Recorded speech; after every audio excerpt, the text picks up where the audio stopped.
Hola, buenos días. A mí me dijeron que las jornadas de formación que se dieron a los gestores de proyectos, que les había gustado la parte de propiedad industrial y entonces me dijeron que si podía volver a contar un poco pues qué es la propiedad industrial, qué es lo que la protección de los resultados de investigación y me dijeron que lo enfocase un poco desde el punto de vista del rol del gestor de proyectos en en la prestación de servicios, difusión de los resultados y transferencia de tecnología. Porque se supone que los gestores de proyectos también tenéis que tener unas ciertas nociones de propiedad industrial y yo me imagino al gestor de proyecto cuando le dijeron que tenía que conocer lo que es la propiedad industrial.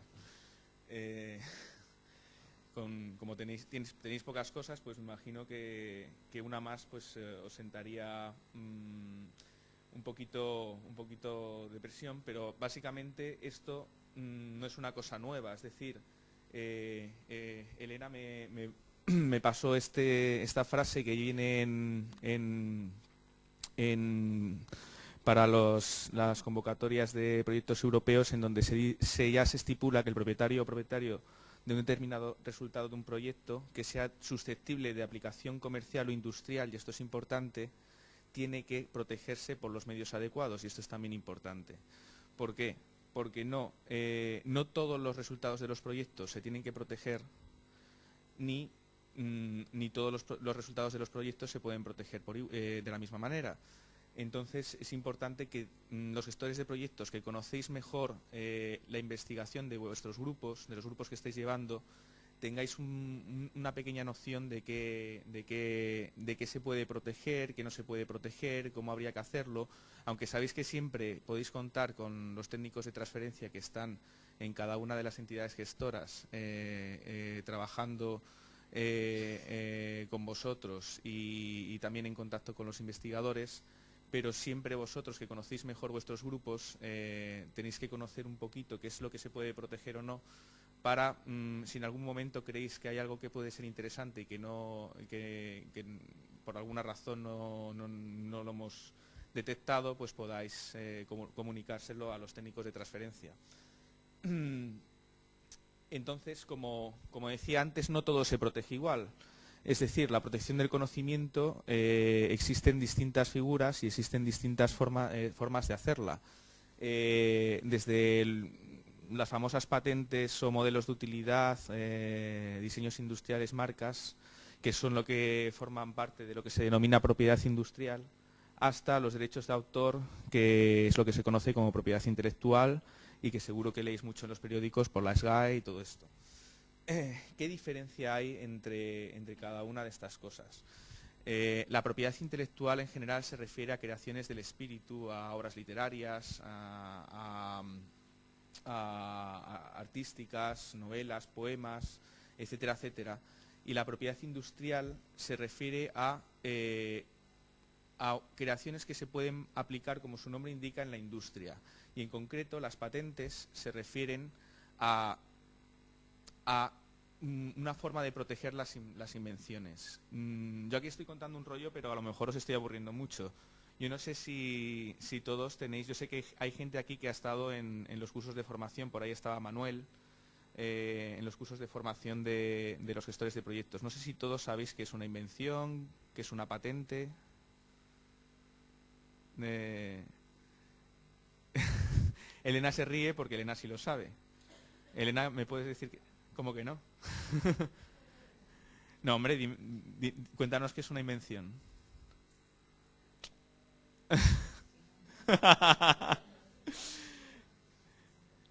Así sin café y sin nada, efectivamente.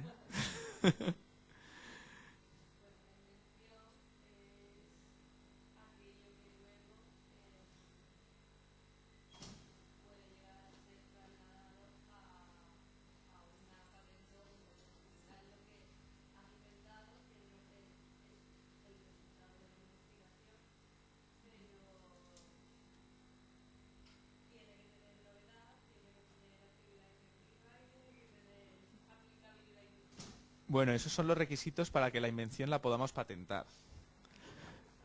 ¿Por qué te ríes? No, hombre, no, yo estoy preguntando a Elena porque yo sé que todos estamos, después de salir ayer, estamos aquí pues un poquito diciendo, joder, qué rollazo este tío contándonos esto de las patentes, que siempre nos cuenta lo mismo, ¿no? Pero yo qué sé, a mí lo que sí que me gustaría es que un pequeño pozo de qué es lo que es la propiedad industrial, que yo creo que sí que todos tendríamos que tener, sobre todo los que hemos hecho carrera de ciencias. Yo salí de la carrera y yo no sabía lo que era una patente, y digo, pero vamos a ver, si la industria farmacéutica sin una patente no es nada. Y yo no sé lo que es una patente, entonces me parece que todos los que nos dedicamos a la gestión del conocimiento y que esos proyectos de investigación van a generar unos resultados, tenemos que tener una pequeña noción de qué es lo que se puede proteger y por qué se puede proteger. Una invención en ningún sitio te lo definen. ¿Por qué? Porque la tecnología cambia, por eso es tan difícil. O sea que no te preocupes, Elena, que es muy difícil contestar a esta pregunta. Una invención no te la definen en ningún sitio, porque la tecnología cambia y entonces la definición de la invención puede cambiar. Entonces, si lo que se puede patentar son invenciones, si tú pones una definición que acote lo que es una invención, a lo mejor te encuentras con que tienes que cambiar la legislación, como pasó con la biotecnología cuando empezó a protegerse las invenciones de biotecnología. Entonces, nadie da una definición, pero cuando tú lees en las directrices de examen, de patentes y tal, siempre te hablan del efecto técnico, de la solución técnica. Entonces, ¿qué es lo que se deduce? Pues que una invención es una solución técnica a un problema del estado de la técnica. Una definición sencillísima, que no tiene ninguna complicación y que no implica ninguna limitación. Una solución a un problema. Y esa solución tiene que ser técnica. ¿Qué significa técnica? Pues esto es lo más importante, porque estábamos hablando de propiedad intelectual y propiedad industrial y patentes, y la diferencia entre las creaciones y las invenciones que se pueden proteger por patentes es precisamente que las segundas te están dando una solución a un problema, mientras que una creación artística en principio no tiene por qué solucionarte ningún problema, simplemente es una creación, como decía antes, del espíritu. Entonces, tienen que ser soluciones a problemas que existan y soluciones técnicas.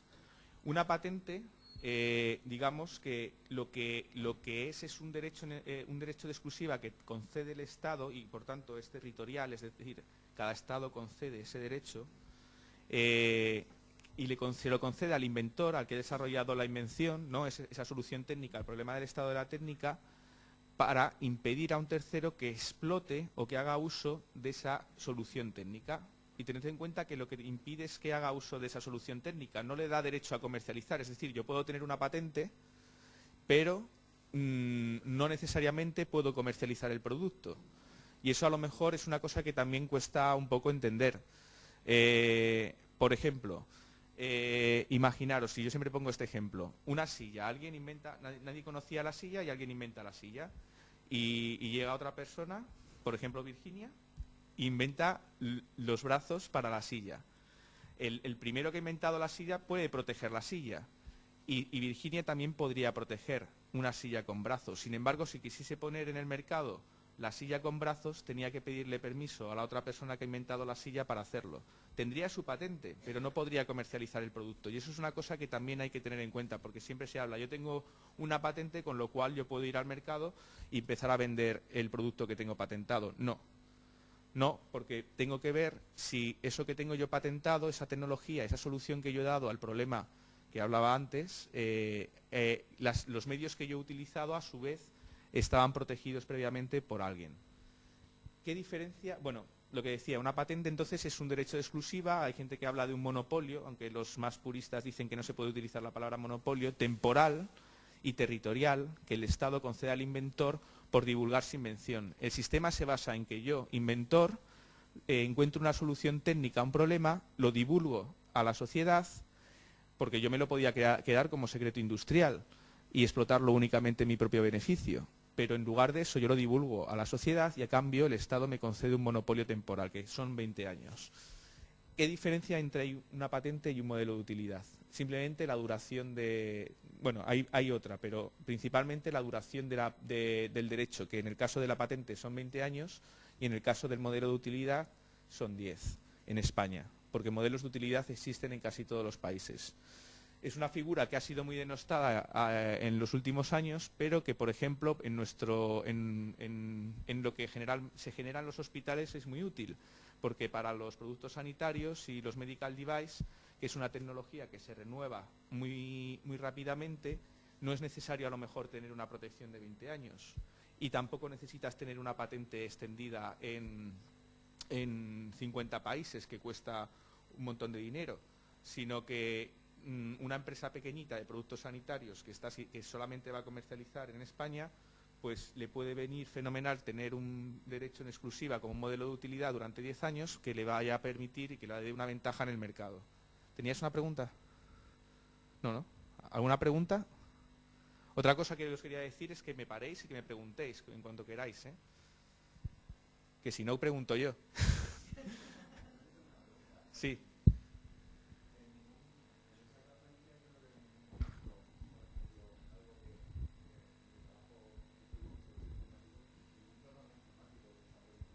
Sí, tanto las patentes como la propiedad intelectual tanto en los programas informáticos se pueden proteger tanto mediante propiedad intelectual como patentes. ¿Qué diferencia hay? Como propiedad intelectual tú lo que proteges es el código del programa y ese programa específico, mientras que tú mediante una patente lo que proteges es lo que llaman una Computer Implemented Invention, un proceso que se podía llevar a cabo con un ordenador. Entonces, son dos conceptos distintos. Tú proteges dos cosas distintas. Por ejemplo, un programa un programa de traducción que te traduzca automáticamente de inglés a español, eso lo tendrías que proteger como propiedad intelectual. Tendrías que proteger el código fuente. Sin embargo, imaginaros un programa de ordenador que sea capaz a través de un micrófono de captar las ondas sonoras de alguien que habla y transformarlas en algo escrito. Ahí hay una interacción con el medio físico. Hay un efecto técnico, que es la transformación, lo que hablaba antes, que es lo que se puede patentar, lo que tenga un efecto técnico, lo que aporte una solución técnica. Aquí la solución técnica es la transformación de las ondas de voz en texto de Word. Entonces, tú que te dedicas que eres informático y te dedicas al software, cuando tú pienses que tienes algo que puede ser susceptible de protección, habrá que analizar cuál es la mejor manera de hacerlo, si como propiedad intelectual o como patente, ¿de acuerdo? Pero se puede hacer por las dos cosas, ¿vale? No quiero aburriros mucho. Entonces, lo que os comentaba, no son invenciones cuando no tienen carácter técnico. Entonces, los descubrimientos, las teorías científicas y los métodos matemáticos en principio no se podrían patentar. Las obras literarias y artísticas tampoco. Los planes, reglas, los business methods tampoco. Las formas de presentar informaciones tampoco. ¿Por qué? Porque no tienen carácter técnico. Sin embargo, si vamos poco a poco analizando cada una, vemos que, por ejemplo, el descubrir una molécula nueva no podrías patentarlo, pero si esa molécula encuentras que tiene un uso, sí que lo puedes proteger como patente. Imagínate que la molécula es nueva y no sabes para qué sirve, eso no lo puedes proteger, es un descubrimiento. Sin embargo, si tú encuentras que tiene un uso, por ejemplo, para el tratamiento de una enfermedad, sí lo puedes proteger, ¿vale? Lo mismo, el aislamiento de esa molécula del medio natural, si tú has desarrollado un proceso para aislarlo, sí que puedes protegerlo por patente, ¿vale?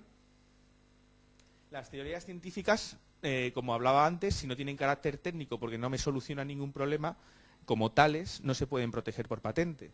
Sin embargo, por ejemplo, la aplicación de la teoría del efecto fotoeléctrico a una célula fotovoltaica, eso me está solucionando un problema, me está produciendo energía. Entonces, eso sí que tendría un efecto técnico y sería patentable. Los métodos matemáticos, en principio, tampoco serían patentables. Sin embargo, si desarrollamos un algoritmo nuevo, no lo podemos proteger, pero si ese algoritmo hacemos que una máquina lo utilice para realizar algún proceso, eso sí que se podía proteger. Una nueva fórmula para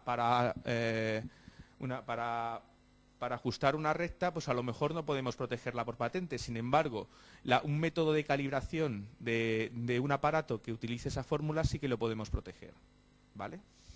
Todo siempre tenéis que mirarlo si tiene un efecto técnico, si lo que tenéis, si el resultado de la investigación de ese grupo le podemos dar un uso para solucionar algún problema.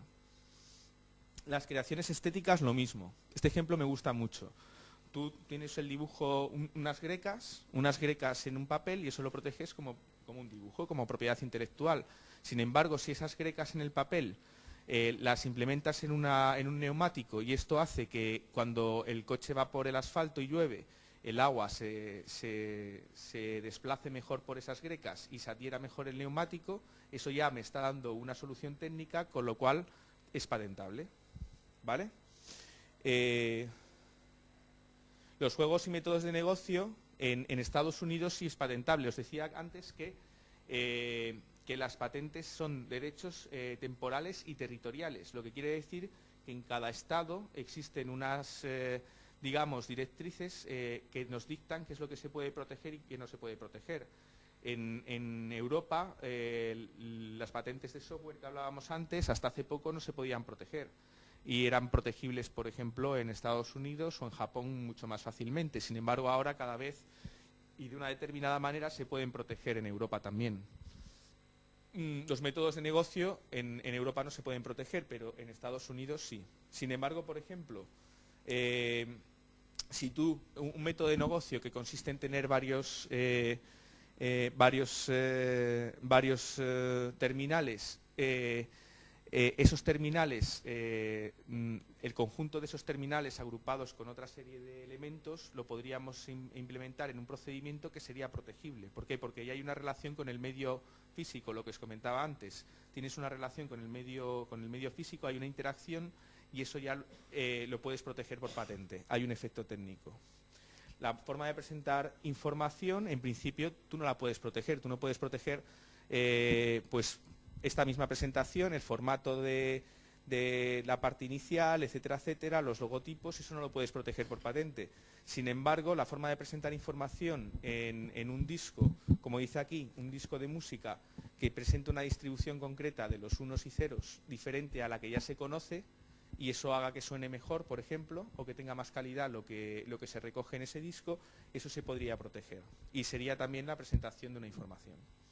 Y los programas de ordenador ya hemos hablado de ellos. Aquí os pongo las directrices de examen españolas y las de Europa.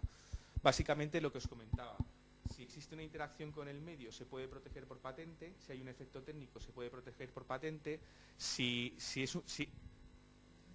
tenemos un procedimiento y ese procedimiento es nuevo, el que esté implementado o no por ordenador, da igual, tú lo puedes proteger. Ahora bien, si es un procedimiento que no tiene ninguna interacción con el medio físico, como lo que hablábamos antes de un traductor de un idioma a otro, o simplemente un programa que tenga un algoritmo y que tú le metas unos datos numéricos y te dé un resultado numérico, eso no lo puedes proteger, porque no hay una interacción con el medio.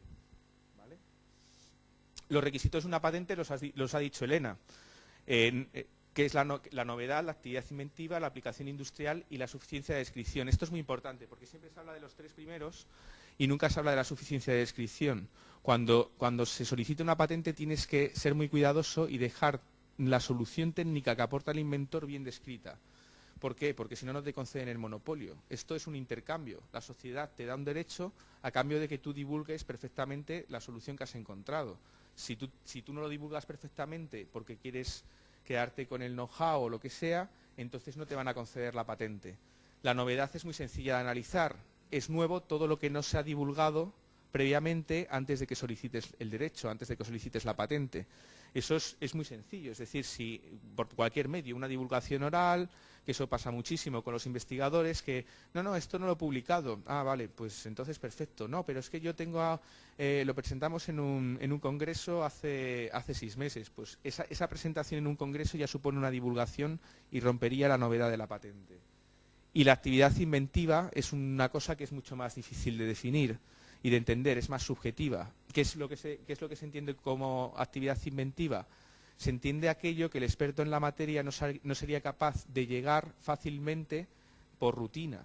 ¿no? El experto en la materia pues dependerá del campo. En el campo de cuchillos jamoneros será un señor que se dedica toda la vida a cortar jamón, y en el campo de la biología molecular puede ser un doctor en biología molecular, o incluso si son invenciones muy complejas, como por ejemplo invenciones en las que haya parte de genética, parte de bioinformática, etcétera, etcétera, el experto en la materia se puede considerar que sea un grupo de personas, ¿vale? Entonces, lo que se analiza es que la solución que se está aportando y que se quiere proteger no sea una solución obvia para ese experto en la materia. Y eso es muy subjetivo, es muy difícil. De hecho, la gente que se dedica a litigar en las oficinas de patentes, pues porque claro, si se concede una patente se supone un monopolio y una ventaja competitiva muy importante para la empresa que tiene la patente, y puede suponer muchos millones de euros en determinados campos. Pues la gente que se dedica a litigar durante días y días en las oficinas de patentes para que se conceda o no una patente, dicen que la actividad inventiva a las 5 de la tarde, por ejemplo, en la oficina europea, cuando el examinador se quiere ir a su casa, la invención siempre es mucho más inventiva que a las 8 de la mañana. Entonces es muy subjetivo. Eso depende mucho de la capacidad que tenga la persona, el abogado de patentes, de argumentar y defender la invención. Y la aplicación industrial, pues como decíamos antes, lo que se puede proteger por patente es aquello que da una solución técnica, y evidentemente cualquier solución técnica en principio tiene una aplicación industrial.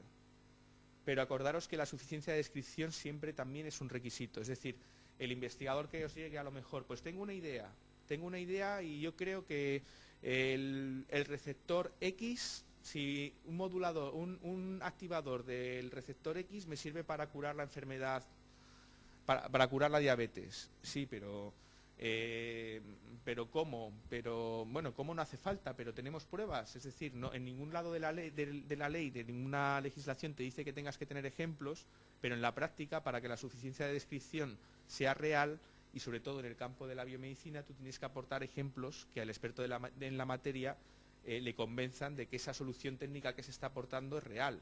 Porque si no, imaginaros, yo me podía inventar aquí patentes las que quisiese. Que también. No, es broma. No, pero... En fin, ¿qué es patentable? Cuando surge la biotecnología y se empiezan a patentar la materia biológica, surge un problema, porque las oficinas de patentes no estaban preparadas para eso, para esas patentes. Entonces, lo que os comentaba antes, se hace una modificación a la ley, se modifica de manera que, aun cuando tenga por objeto un producto que esté compuesto por materia biológica o que la contenga, una invención puede ser patentable. Eso supone un problema en el campo biológico, porque claro, si tú quieres describir bien imagínate, una cepa de bacterias o una población celular, describir bien una población celular es dificilísimo.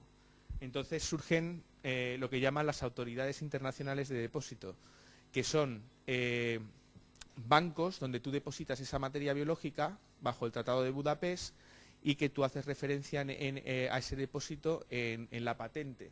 ¿Por qué? Porque yo no puedo describir en la patente de manera suficientemente clara esa materia biológica, pero hago una referencia a ese depósito de manera que el experto en la materia, si quiere comprobar lo que yo estoy describiendo en la patente, pueda ir a ese banco y pueda rescatar esa muestra, esa población de células o lo que sea. En el campo de la biotecnología, ¿qué no son patentables? Las variedades vegetales y las razas animales. Las variedades vegetales, porque ya desde hace más tiempo que las patentes, los obtentores vegetales, los que se dedicaban a obtener nuevas variedades de manzanas, nuevas variedades de peras, desarrollaron su propio sistema de protección de obtenciones vegetales, los derechos del obtentor, y entonces, para que no chocasen esos dos tipos de protección, la de variedades vegetales y las de las patentes, pues hicieron esta excepción. Los procedimientos esencialmente biológicos tampoco se pueden proteger. Tú no puedes proteger el cruzamiento, por ejemplo, de dos plantas o el cruzamiento entre dos bacterias o lo que sea, porque eso es un procedimiento esencialmente biológico. Ahora bien, cuando tú incluyes un paso que sea artificial y que necesite de la intervención humana, ahí sí que lo puedes proteger, porque ya no es esencialmente biológico. Y el cuerpo humano o el simple descubrimiento de uno de sus elementos, incluida la secuencia o la secuencia parcial de un gen, no es patentable. Ojo, que aquí siempre surgen muchos errores, mucha controversia. Siempre leemos en el periódico, los genes son patentables, los genes no son patentables. Bueno, los genes, el descubrimiento de un gen no es patentable.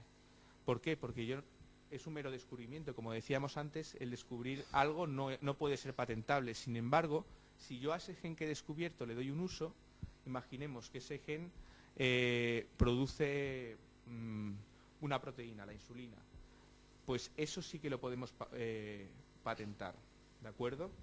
Como dice aquí, por el contrario, un elemento aislado del cuerpo humano u obtenido mediante un procedimiento técnico, incluida la secuencia o secuencia parcial de un gen, se puede patentar. Y tú puedes reivindicar el gen per se y los usos del gen. Voy un poco más deprisa porque queda muy poquito tiempo. Lo que no es patentable en nuestro campo, y eso también lo tenemos que tener en cuenta, y vosotros también como gestores de proyectos, si lleváis proyectos de este tipo, no se pueden proteger por patente los procedimientos de clonación de seres humanos, los procedimientos de modificación de la identidad genética germinal de un ser humano y la utilización de embriones con fines industriales o comerciales. Eso en Andalucía, donde la investigación con células madre, incluyendo células madre embrionarias, pues es bastante puntera, supone un problema. Sobre todo a partir de una decisión que ha habido hace poco, el 18 de octubre del año 2011, en donde en Europa está completamente prohibido el European Court of Justice prohibió cualquier uso industrial del embrión y, por tanto, si tú obtienes células madre embrionarias a partir una línea de células madre a partir de un embrión, que es como se suele hacer, o del blastocisto, pero estás usando el blastocisto de manera industrial, eso no lo puedes proteger. Ahora mismo hay controversia, es decir, ¿por qué? Porque aquí ocurre una cosa y es que por un lado está el Tribunal de Justicia Europeo, que compete a los 27 estados de la Comunidad Europea, y por otro lado está la Oficina Europea de Patentes, que son 38 estados, porque incluye estados que no están en la comunidad, como por ejemplo Turquía, todos los estados del este que no se encuentran incluidos. Entonces, la Oficina Europea de Patentes está tomando una postura más laxa a priori. Se cree que van a implementar finalmente la postura tan radical que ha tenido el Tribunal de Justicia Europeo. Pero en principio la Oficina Europea de Patentes está, de momento, dejando proteger todo aquello que no suponga la destrucción del embrión. ¿Vale? La clonación no se puede, ni la modificación de la identidad genética germinal tampoco, pero la investigación con células madre embrionarias, de momento en la Oficina Europea de Patentes, se entre comillas, admite. En las oficinas de los distintos países de Europa, no, de Europa como comunidad europea, como Unión Europea. Y aquí, bueno, siempre los que han estado en alguna charla, pues hablo de lo que se puede proteger, de cómo se haría, de los métodos de diagnóstico. Por ejemplo, nosotros tenemos un 30 o un 40% de las invenciones que tenemos en el sistema son métodos de diagnóstico. Ahora mismo en Estados Unidos ha habido una decisión del Federal Circuit en donde dice que el descubrimiento de que un gen esté sobreexpresado o no en una determinada enfermedad es meramente un descubrimiento y no se puede patentar. En Europa todavía no ha llegado a ese punto, pero ya se están cambiando la forma de redactar las patentes en el sentido de introducir aparatos o arrays que puedan detectar esa expresión. Antes también se incluía el kit de diagnóstico, digamos, para que no solamente sea el método que detecta un gen que se sobreexpresa en una enfermedad, que puede ser solamente un descubrimiento, sino que también sea un aparato o un array o cualquier cosa que sirva para detectar ese gen, y eso sí que lo podemos proteger. En Europa, yo supongo, y esto es una suposición, que en un par de años habrá problemas para patentar los métodos de diagnóstico, 2 o 3 años a lo mejor, pero no ya porque sean un descubrimiento, sino que cada oficina de patentes tiene su propia lógica. Yo me temo que en Europa seguramente decidirán que esto no tiene actividad inventiva, porque cada vez surgen más métodos en los que la expresión genética se analiza con mayor velocidad, y entonces pues cualquier experto en la materia con unas máquinas, con unos secuenciadores automáticos brutales, podría detectar qué genes se sobreexpresan y no en la enfermedad X, y eso no tendría actividad inventiva. Entonces yo supongo que en Europa en 2 años será más difícil el obtener patentes para este tipo de invenciones. No voy a comentar, no voy a extenderme nada.